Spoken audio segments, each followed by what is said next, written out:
ये पैगाम है भारत के हर कंटेंट क्रिएटर के नाम।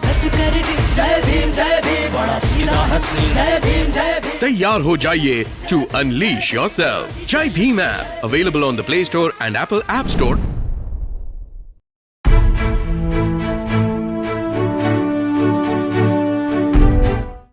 जय भीम। 20 जनवरी को सुप्रीम कोर्ट का एक फैसला आया, ऐतिहासिक फैसला, जिसमें एनईटी में 27% ओबीसी कोटे को सुप्रीम कोर्ट ने सही ठहराया है। साथ ही सुप्रीम कोर्ट ने तमाम जो टिप्पणी की है उसको लेके काफी चर्चा हो रही है, जिसमें सुप्रीम कोर्ट ने कहा है कि आरक्षण और मेरिट एक दूसरे के विपरीत नहीं है, आरक्षण सामाजिक न्याय के लिए जरूरी है। सुप्रीम कोर्ट ने यह भी कहा है कि कुछ समुदाय आर्थिक और सामाजिक तौर पर आगे होते हैं, इसलिए मेरिट को सामाजिक ताने बाने के साथ देखा जाना चाहिए। और इस तरीके से एनईईटी में ओबीसी को सत्ता। हमारे साथ है प्रोफेसर विवेक कुमार, जो कि समाजशास्त्री हैं, विश्लेषक हैं और आरक्षण को राष्ट्र निर्माण कहने वाले पहले शख्स हैं। आरक्षण के जरिए राष्ट्र निर्माण किस तरीके से होता है और वो कितना जरूरी है, उसके बारे में सर की अपनी व्याख्या है। सर, बहुत बहुत धन्यवाद आपका शामिल होने के लिए। धन्यवाद अशोक जी, धन्यवाद। हाँ सर, उच्चतम न्यायालय ने जो ये ऑल इंडिया कोटा में ओबीसी को रिजर्वेशन दिया है और उसको वैध ठहराया है, मतलब ये कितना महत्वपूर्ण फैसला है, यह इसके मायने क्या है? सर्वप्रथम एक्चुअली कि इस विषय पर आपने जो ये डिस्कशन रखा है, दलित दस्तक और अशोक जी, मैं दोनों आपको बधाई देना चाहता हूं, क्योंकि ये जो सुप्रीम कोर्ट यानी कि माननीय उच्चतम न्यायालय का जो फैसला आया है, all India quota AIQ NEET की परीक्षाओं में अंडर ग्रेजुएट और यानी कि स्नातक MBBS और परा स्नातक अर्थात पोस्ट ग्रेजुएट PG में जो अदर बैकवर्ड क्लासेस का OBC का जो रिजर्वेशन है 27%, उसको वैध ठहराया है।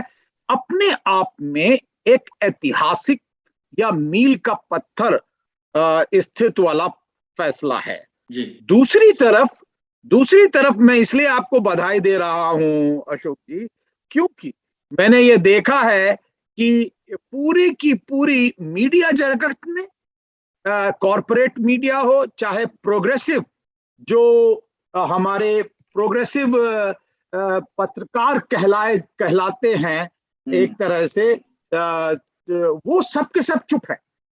और बहुत, मैं तो नाम लेना चाहता हूं, पता नहीं ये सही है कि नहीं है, लेकिन हमारे लोग उनको बहुत चाव से सुनते हैं कि वही बड़े प्रोग्रेसिव पत्रकार हैं और वो पूरे के पूरे प्रगतिशील विचारधारा को लेकर चल रहे हैं। लेकिन इस निर्णय पर, जो कि जस्टिस DY चंद्रचूड़ और बोपन्ना साहब का फैसला है, और रिट पिटीशन 961 जो 961, 1002, 1021 और 1015 सब के सब जो रिट पिटीशन दायर की गई थी कि जो ऑल इंडिया कोटा है नीट की परीक्षाओं में, उसमें ओबीसी का रिजर्वेशन नहीं होना चाहिए।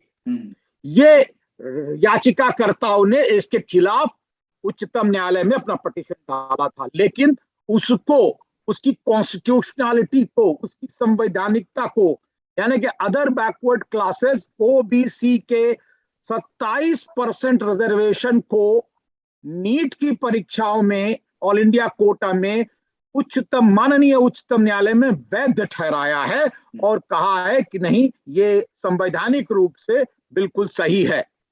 इसलिए मैं ये कह रहा हूं कि इस पर क्यों नहीं जो मुख्य धारा का मीडिया है, जो बड़े ही तथाकथित प्रोग्रेसिव प्रगतिशील यूट्यूबर्स कहलाते हैं, उनमें ये क्यों नहीं जो है डिस्कशन हुआ, बड़े दानीश्वर लोग भी हैं, उन पे डिस्कशन क्यों नहीं हुआ? ये इसकी चुप्पी इस बात की तस्दीक करता है कि वो तथाकथित प्रोग्रेसिव है, वास्तविक प्रोग्रेसिव नहीं है। जी जी। सर इसके मायने क्या हैं, इसमें कितना इंपॉर्टेंट फैसला है, आप इसको किस तरीके से देखते हैं? एक्चुअली अशोक, सबसे बड़ी बात यह है कि हमें यह देखना चाहिए कि याचिकाकर्ता जो थे वो किस आधार पर इसका जो है अपोज कर रहे थे। और उसके मैं यहाँ पर कई कारण हैं, लेकिन मैं यहाँ पर 2-3 कारण आपको मुख्तसर से बताना चाहूंगा। पहली बात तो यह है कि AIQ कोटा में जो है वो 15% की जो स्टेट हैं, राज्य हैं, वो अपनी 15% सीटें अंडर ग्रेजुएट में यानी कि स्नातक में उन्होंने केंद्र सरकार को दे दी, और 50% जो है अपनी सीटें राज्यों ने केंद्र सरकार को दे दी और उनसे कहा कि आप इसमें आरक्षण लागू कर सकते हैं। अब संविधान के 93 यानी के 93 संशोधन के तहत जो 2005 में अनुच्छेद 15 में एक सब क्लॉज जोड़ा गया, ये बहुत इंपॉर्टेंट है, जो कि बड़ा ऐतिहासिक है, क्योंकि अक्सर जो शिक्षा में आरक्षण है उसका आधार हम लोगों को पता नहीं होता, और ये शिक्षा का आधार हमको भारतीय संविधान की धारा 15(5) में जोड़ करके दिया गया है, जिसके अंदर ये कहा गया है कि राज्य जो पिछड़े समाज हैं, शैक्षणिक रूप से और सामाजिक रूप से जो पिछड़े समाज हैं, उनके लिए आरक्षण जैसी व्यवस्था या केंद्र की संस्थाओं में एडमिशन की व्यवस्था, उसमें आरक्षण कर सकता है। और ये जो है बाद में केंद्र संस्थाओं में आ गया, एक Abhaynath versus university of Delhi supreme court में जजमेंट आया। लेकिन ये लोग जो कह रहे हैं कि नहीं, आप जो है, क्योंकि जो वो होती है रिजर्वेशन पॉलिसी है, वो डॉक्टरी के पीजी में नहीं दी जा सकती, क्योंकि डॉक्टरी पीजी जो है, जब एक बार डॉक्टर बन जाता है आदमी तो फिर पिछड़ा नहीं रह जाता।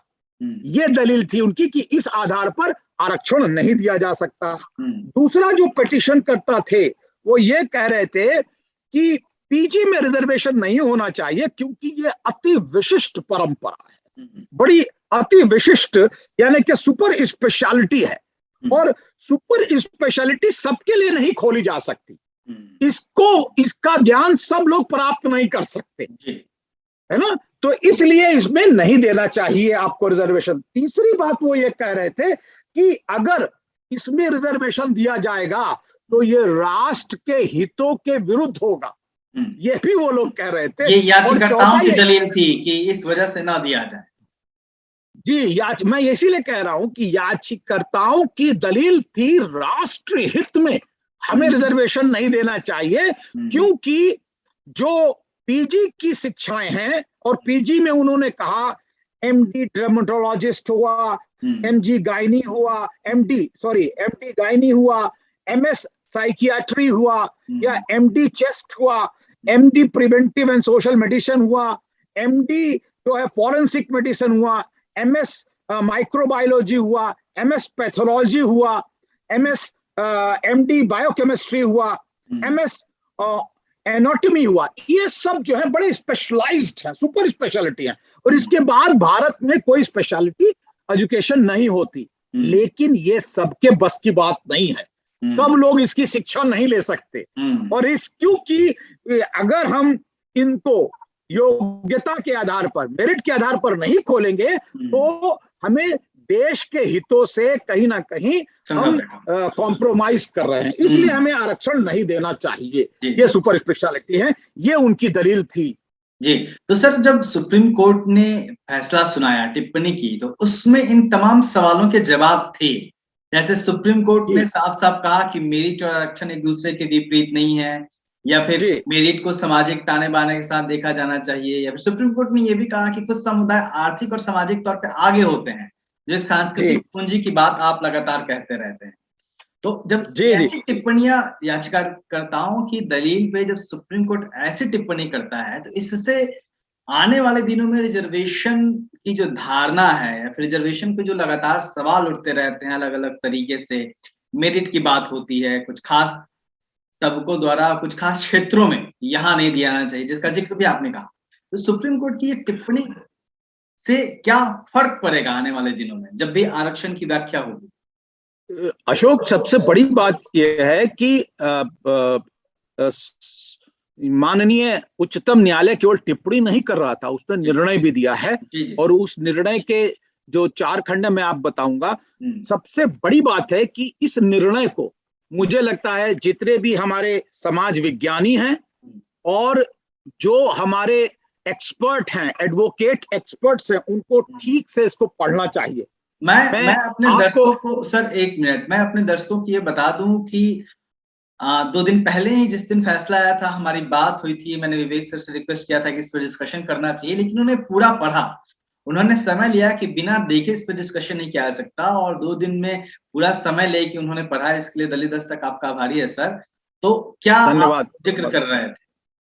क्या मैं ये कह रहा था कि देखिए, हाँ, मैंने ये देखा कि ये जो है मतलब बहुत ही व्यवस्थित रूप का ऐसा जजमेंट मैंने बहुत कम पढ़ा है, और ये 106 पेज का जजमेंट है, और इसके जो है निम्न 5 खंड बनाए गए।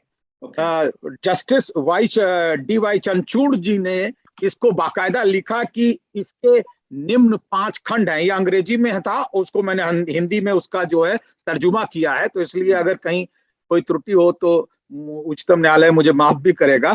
5 खंडों में विभक्त किया गया है। पहला खंड जो है इसकी पृष्ठभूमि की है। दूसरा जो है एक सलोनी कुमारी द्वारा एक रिट पिटीशन दायर की गई थी, उसका वो लंबित केस है। तीसरा वकीलों का आग्रह है, और चौथा जो है वो आकलन है, एनालिसिस, जो एनालिसिस खुद 4 भागों में बांटा उन्होंने। मतलब जो पूरा निर्णय है वो 5 भागों में बांटा है, लेकिन एनालिसिस को 4 भागों में बांटा। और पहला जो उसका वो है पड़ाव, वो है द मेरिट ऑफ रिजर्वेशन, यानी कि आरक्षण की वैधता, योग्यता, जो आरक्षण है वो क्यों वैध है। और सेकंड है the court and the AIQC, मतलब कि जो सीटें हैं, न्यायालय उसको कैसे देखता है, ऑल इंडिया कोटा की सीटें।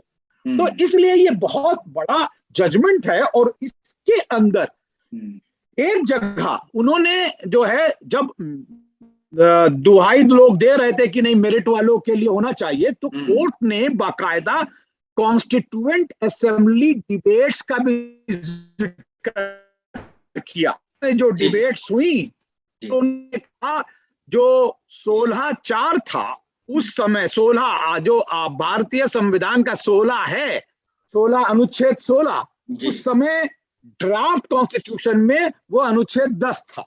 और उसमें जो है लोग यही कह रहे थे कि भाई, संविधान सभा में कह रहे थे कि नहीं मेरिट को, हमें योग्यता को देखना चाहिए, और रिजर्वेशन योग्यता के आधार पर ही मतलब जो है नौकरियां दी जानी चाहिए। एक साहब थे वहां पर, जिनका नाम मैं यहाँ पर जरूर लेना चाहूंगा, दामोदर स्वरूप, वो जो है बाकायदा इसके खिलाफ में थे। एक सेठ साहब थे, लेकिन के मुंशी साहब बाकायदा इसको सपोर्ट कर रहे थे। तो ये जो है मेरिट, योग्यता और आरक्षण, इसकी बहस के पूरी ऐतिहासिकता में ये जजमेंट जाता है, और उसकी ऐतिहासिकता को यहां तक कि राज्य में भी देखता है। वो तमिलनाडु, केरला, इन सब के अंदर जो मेरिट में बहस हुई है उसका भी संज्ञान लेता है।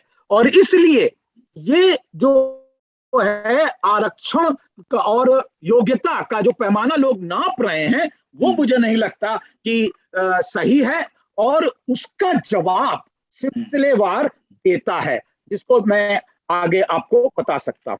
जी जी। अच्छा सर, इससे कितनी सीटों का लाभ हो रहा है, और ओबीसी समाज के लिए, पिछड़े समाज के लिए कितना बड़ा फैसला है?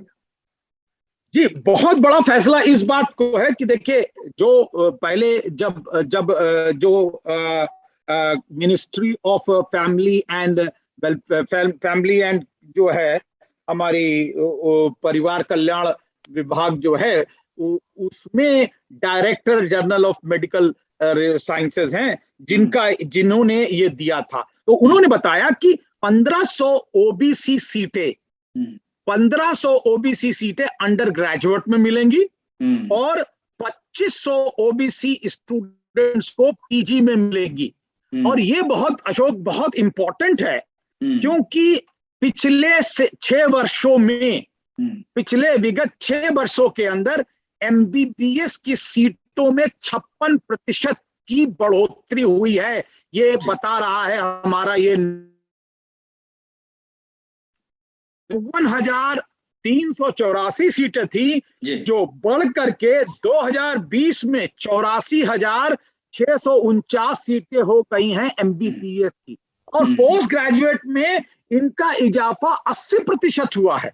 2014 में ये केवल 30,191 थी, 2020 में ये बढ़ करके 54,275 हो गई है। तो इसका मतलब ये हुआ कि वास्तविकता में सीटें छोटी थोड़ी हैं, लेकिन शेड्यूल कास्ट, शेड्यूल ट्राइब और अदर बैकवर्ड क्लासेस के लिए ये बहुत बड़ी सीटें हैं, जिनको यहाँ पर कहा जा रहा है और जिनको डिनाई किया जा रहा है कि नहीं, मेरिट के आधार पर जो है इनको दिया जाना चाहिए। ये मेरिट जो है इसका आकलन हम कैसे करेंगे, ये वो नहीं बताते। सर, आपने याचिकाकर्ताओं की दलीलों की बात की कि उन्होंने क्या दलील दी थी रिजर्वेशन नहीं देने के लिए।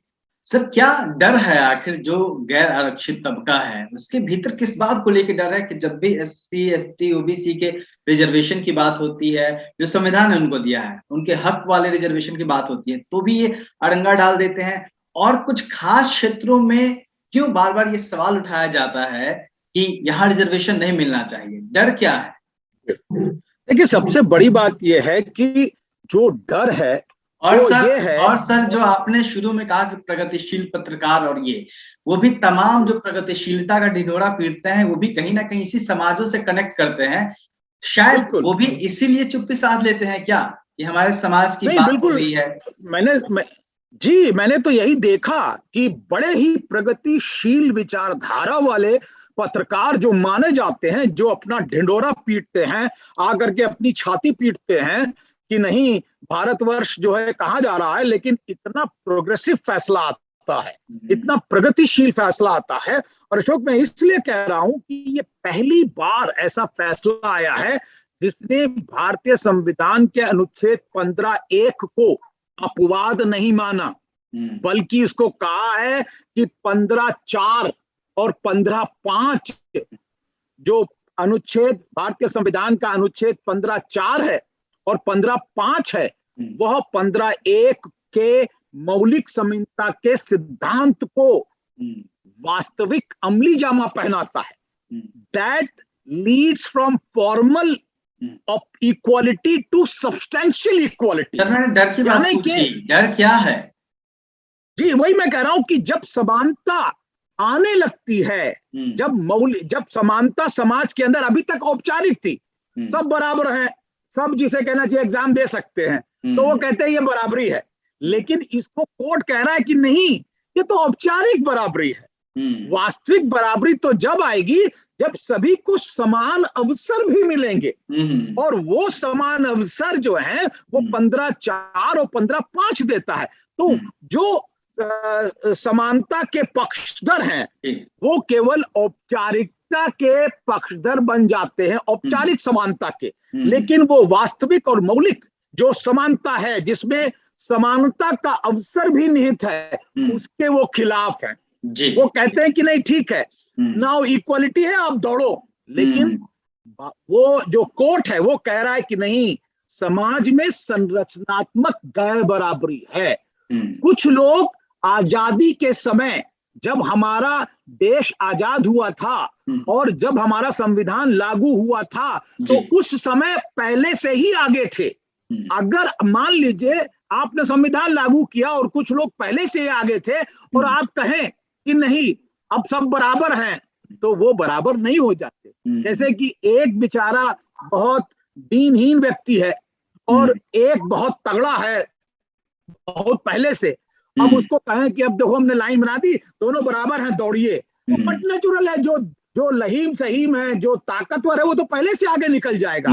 तो समानता की जगह गैर समानता आ जाएगी। और इसलिए ये निर्णय जो है डर पैदा करता है कि अब समाज वास्तविक समानता को समझ रहा है, मौलिक समानता को समझ रहा है, जो अवसर की समानता बताती है, न कि औपचारिक समान की ठीक है भाई आप सब बराबर हैं, वो केवल नारे के रूप में नहीं स्वीकार की जाएगी। जी सर, आपकी आखिरी टिप्पणी में चाहूंगा कि आपने तमाम जो जजमेंट था उसको देखा, काफी बारीकी से पढ़ा, और क्या आप एक आखिरी टिप्पणी करना चाहेंगे इस पूरे मसले पे?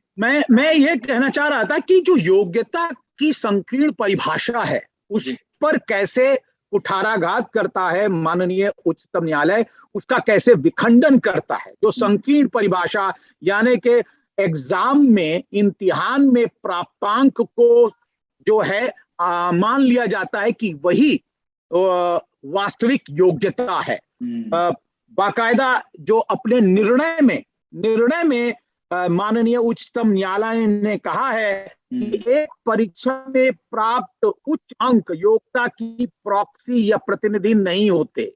मेरिट यानी कि योग्यता का आकलन सामाजिक प्रासंगिकता में होना चाहिए। वो सामाजिक जो प्रासंगिकता है उसमें उसका मूल्यांकन करना होगा, और बाकायदा हमें चाहिए कि हम मेरिट को एक उपकरण के रूप में देखें, जिससे कि समाज की जो सच्चाइयां हैं, जैसे समानता जो है उसको वो आगे बढ़ाता है। मेरिट योग्यता इसलिए नहीं है कि आप गैर समानता बढ़ाएं, उसको वो आगे बढ़ाता है।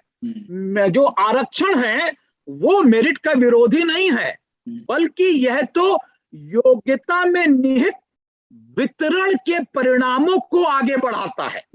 यानी कि जो योग्यता है उसके अंदर एक निहित परिणाम है कि वो सबको वितरित करे।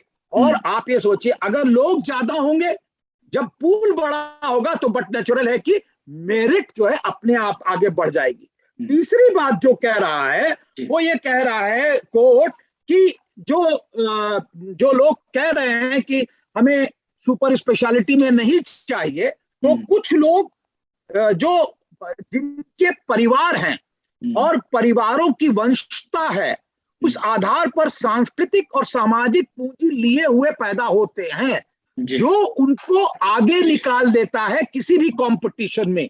और इसलिए जो खुली प्रतियोगिता है या खुली प्रतियोगिता की जो परीक्षा है, उसमें जो प्रदर्शन है वो एक बड़ी संकीर्ण परिभाषा देता है समानता की। हमें इस समानता की परिभाषा नहीं चाहिए, हमें और गूढ़ तरीके से आगे ले जाना है योग्यता की और समानता की परिभाषा को। तो इसलिए अशोक जी, ये जो निर्णय है हमें 15(1), 15(4), 15(5) भारतीय संविधान के आर्टिकल की बात कह रहे हैं ना जी, अनुच्छेद 15(1) भारतीय संविधान में प्रदत्त अनुच्छेद 15(1), 15(4) और 15(5), यानी कि जो 16(1), 16(4) में था, यानी कि जब हम आरक्षण दे रहे थे जॉब्स में, नौकरियों में जब आरक्षण दे रहे थे, तो इसी प्रकार की दक्षता का प्रश्न वहां उठाया गया था। तो वो दक्षता का प्रश्न बाकायदा सुब्बा राव जी ने निगेट किया था, और उसमें भी 16(4) में भी यही डिस्कशन हुआ कि नहीं, अगर हमें भारतीय समाज में सब्सटेंटिव इक्वालिटी लानी है तो आरक्षण को दिया जाना है, जो कि योग्यता के विरोध में नहीं है। अब ये फैसला शिक्षा के अंदर समानता के अवसर को ला करके सब्सटेंटिव इक्वालिटी यानी कि वास्तविक जो समानता है उसकी तस्दीक कर रहा है। इसलिए ये आरक्षण का जो ये फैसला है वो ओबीसी, एससी, एसटी सभी के लिए। और यहां पर एक बात बता दूं कि ईडब्ल्यूएस का फैसला इसके अंदर निहित नहीं है। जो इकोनॉमिकली वीकर सेक्शन है उसमें ये जो फैसला आया है उसमें यह कहा गया है कि हम उसको मुलतवी करते हैं, मार्च 22 में उसमें सुनवाई होनी है, और इसलिए ईडब्ल्यूएस का फैसला जो है वो वहां पर सुना जाएगा। उसके लिए उन्होंने यहाँ पर कोई निर्णय नहीं दिया है।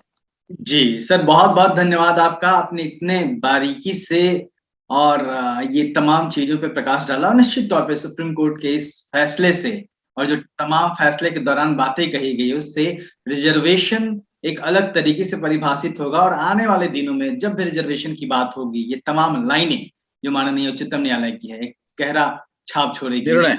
असर डालेगी। सर बहुत बहुत धन्यवाद आपका। जय भीम।